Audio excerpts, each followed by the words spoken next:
Today we're checking out this Mishimoto performance transmission cooler for the 1999 to 2013 Silverado 1500s. If you frequently tow, haul, you're running bigger tires, or you've added some extra power, keeping the transmission temps under control is one of those things that can make the difference between a truck that stays consistent and one that starts feeling sluggish once everything heats up. So this is definitely worth looking into. The main feature of this transmission cooler is to give your transmission a much bigger safety cushion when you're asking your truck to work hard for you. This setup is going to bump up that front surface area by over 250% and increases the core volume over 500% compared to the stock unit, which basically means it has a lot more cooling capacity to pull heat out of the fluid when you're towing up a grade, sitting in traffic on a hot day, or running the truck hard. This uses a stacked plate core design to balance flow and cooling. Plus it's built with internal fins plus external louvered fins to help transfer heat efficiently and balance that flow.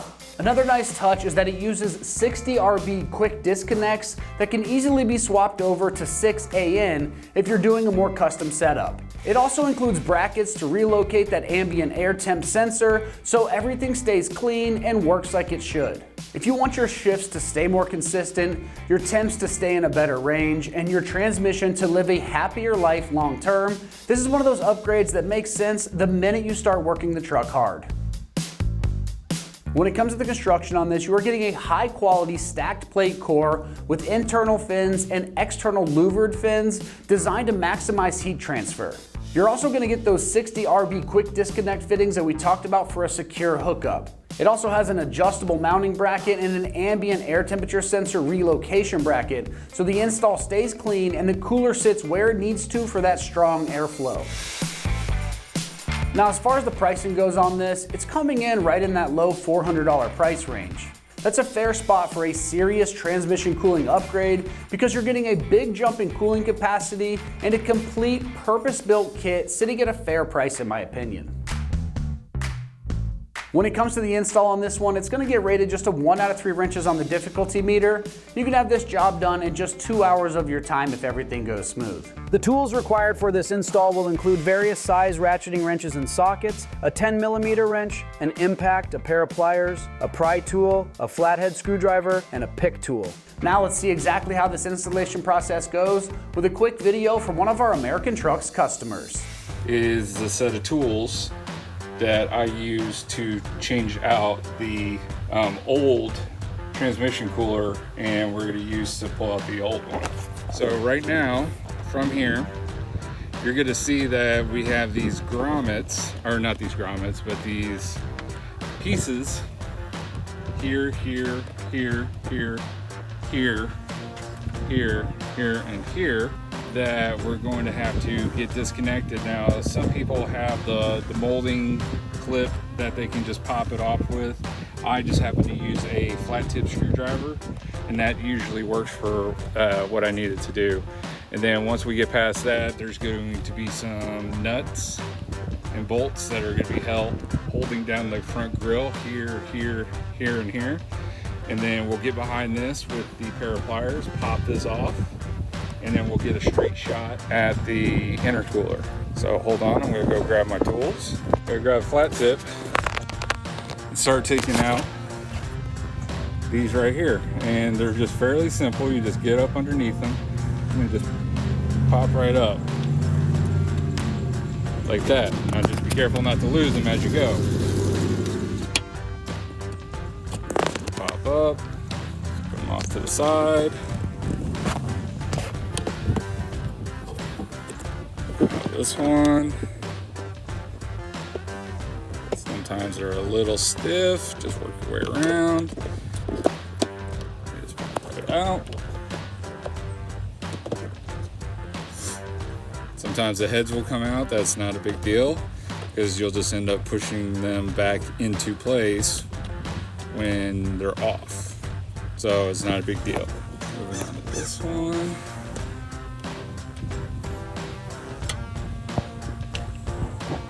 I'm just using my headlight little cups over here to hold everything so we don't lose them.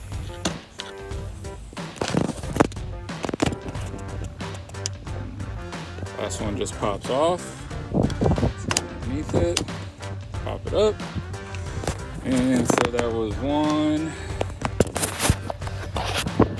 Just 1, 2, 3, 4, 5, 6, 7, 8, 9 that I found. And the cover just comes right off. I just lay it off to the side. And now this is what we're looking at. It's very simple. Like I said before, you're gonna have a screw right here, screw nut right here, bolt here, bolt there, and one last bolt right here. So 4 bolts total hold on the top, and then there's little clips. So there's a clip right here, there's a clip right below it, there's one clip on the left side, and there's one clip on the right side. But all in all, you'll have 1, 2, 3, 4, 5, 6 clips that you'll use your pliers with.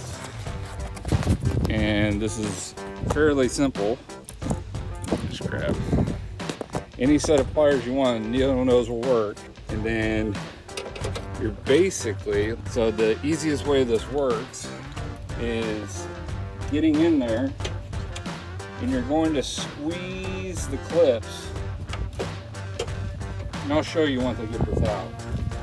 You're going to squeeze the clips and grab the grill and pull it towards you until it pops out. And I skipped a step, so bear with me here. You're going to need a 10mm socket, and you can either use a socket wrench or a power wrench like I got here. This saves time. And we're just going to take them off.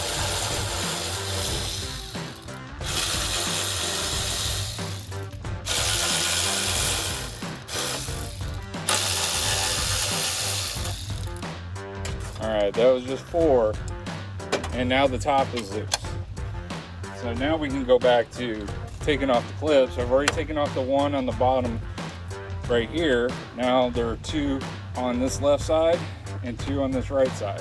So like I said, I'm going to grab and just add a little tension and just squeeze those retaining clips until it just pops, and you'll see it give. Once it gives, you just move on to the next set. Got that clip, and I got the last clip.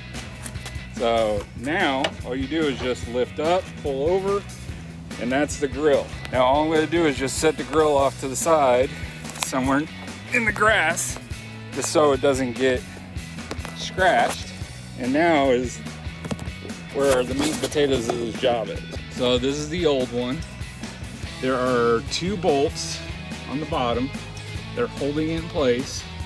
And then you have 2 hoses on the bottom, right behind this bracket, that are holding, or that are going in from the transmission. So what we're going to do is we're going to take these 2 bolts off to loosen it, and then we're going to start working on the hoses. Now to pregame, I added a little catch cloth right here, so it's going to catch the fluid as it comes out. So to eliminate the amount that I end up spilling all over the place, I'm going to try to unbolt this and then take the nuts off, or the fittings off. That way I can try to get it out of there fast enough to eliminate as much fluid as possible. So like I said, there's 2 bolts right here. They're both 10mm. So we just go back to the bills out.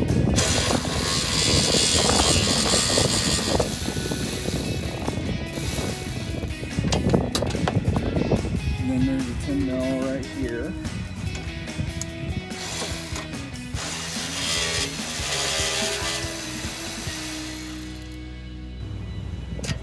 And that's 2. Now this is now free to move, which is perfectly fine. It's sandwiched on the cross member here, so I'm just pulling it off so I can actually get to these fittings See, the rubber grommet just came off or slid down one of them. I'm going to slide the other rubber grommet. See right here? See, this clip usually clips on there, but it just kind of popped off. So I'm just bringing this down. Same with the other one. Just gonna use my fingers and just push them down. Get them nice and tucked and out of the way. So now they're free. Now there's a little ring that holds on to them. It's just like a paper clip, but the clip needs to be popped out, and it's going to be under some tension when you go to pop it out. You can usually use a flat tip screwdriver or a pick and just get in there and just push it loose. But once you get it pushed loose, this right here is going to be able to disengage, and I'm going to be able to pull it free. So I got my flat tip, I got my pick. There's a nice little window right here where I can see the clip, and I just stick my finger behind it because I don't want it to just fly off and get caught somewhere. And that was the first one. See, just a little clip. Same thing with this one over here. Just get in from the side, put your finger behind it, make a little opening, and stick the pick or the flat tip. This one's gonna fight me a little bit. There we go. So I'm in between the clip, and now it just pops right out. And then there's the second one. So I just put them off to the side. Now, this is where the mess is gonna happen. So as soon as I go to pop these lines out, this cooler is just gonna come out, and then that's where all the radiator fluid, not radiator fluid, the transmission fluid is gonna pop out. There's one, there's two, see, coming out. Try to flip it upside down, eliminate a little bit of it. Take my cloth, try to get it off my truck, nice and clean. Hardly no mess. So now that we got the old one off, now it's time to install our bracket for our new one, and then our new one's just gonna slide right here. So let me get the parts. As you can see, there's your hose there, and then there's your hose there. So this is where the bracket came with. Two long 10mm bolts, and then you got your bracket.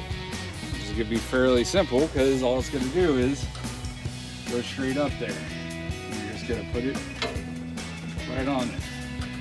So I'm gonna redo the bolts, but I'm not going to fully tighten them yet.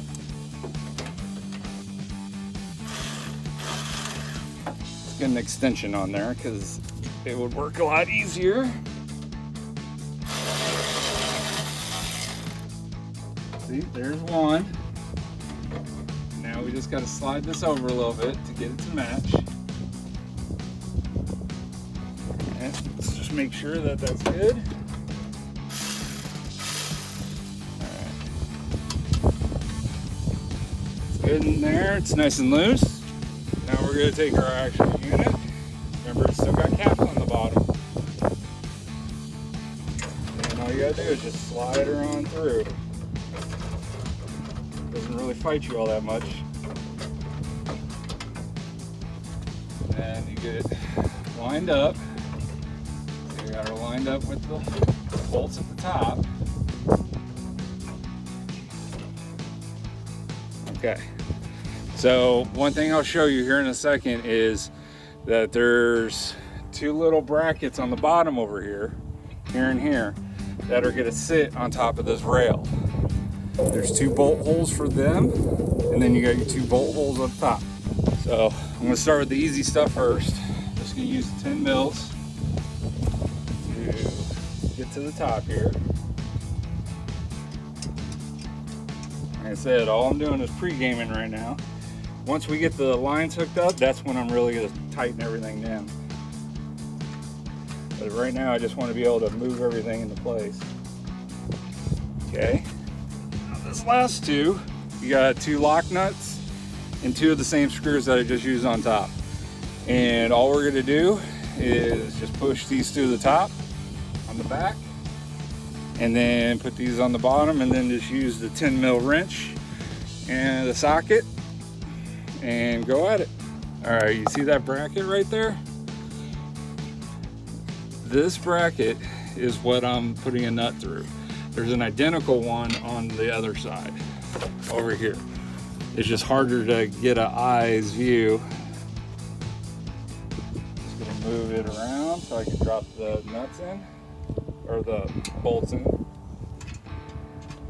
Having a hell of a time with my terminology today. Finger tight. The UPS man's honking because he always is dropping stuff off to me.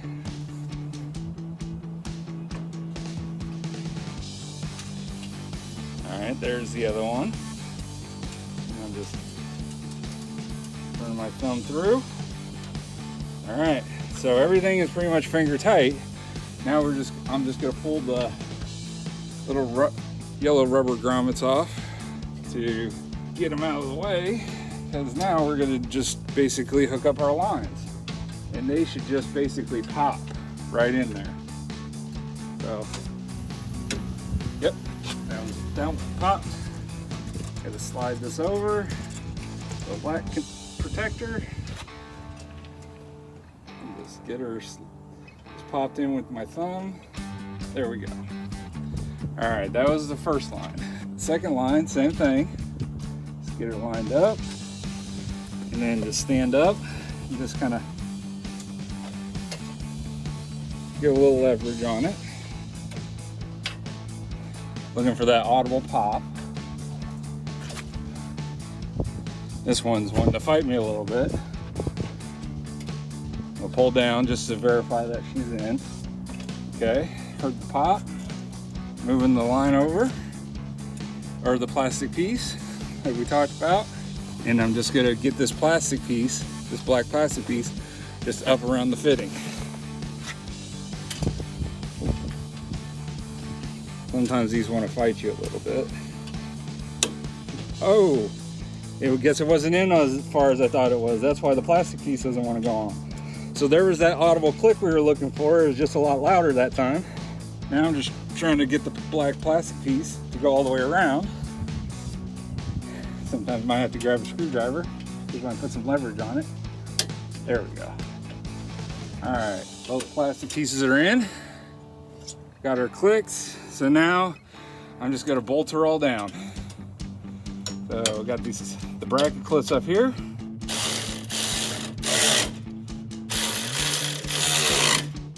All right, get the tops. Okay.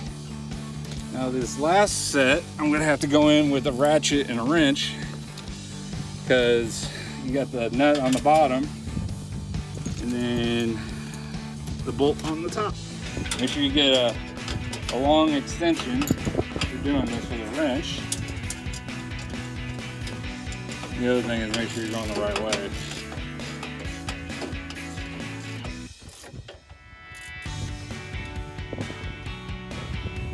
Okay, that one's done. Move over to this side. Get that finger tight again, because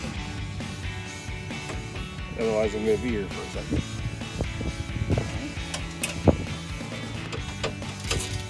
There we go. Got my tension I was looking for. And then get it tight. Take the wrench, go around real quick.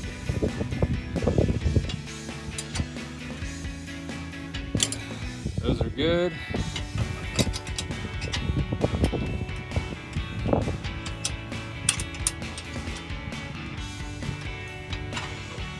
One on top is good. And the one on the other side is good. So this is now not going anywhere. It's hooked up.